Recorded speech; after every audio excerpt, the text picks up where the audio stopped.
સમાચારથી ડીસા અંબિકાનગર ખાતે ભવ્ય કળશ યાત્રા નીકળી। શ્રી રામ મંદિર અયોધ્યાથી આવેલ અભિમંત્રી કળશ યાત્રા ડીસા આવી પહોંચી હતી।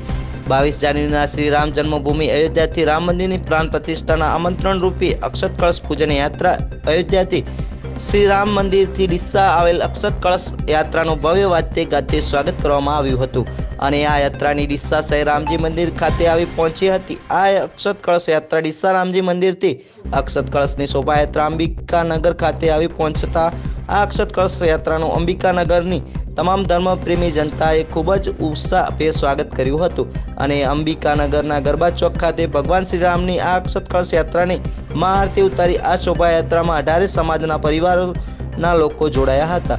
સાથે મોટી સંખ્યામાં ધર્મપ્રેમી જનતાએ શોભાયાત્રાનો લાભ લીધો હતો। અહેવાલ અમૃતમાળી, સંબંધ ભારત ન્યૂઝ, ડીસા, બનાસકાંઠા।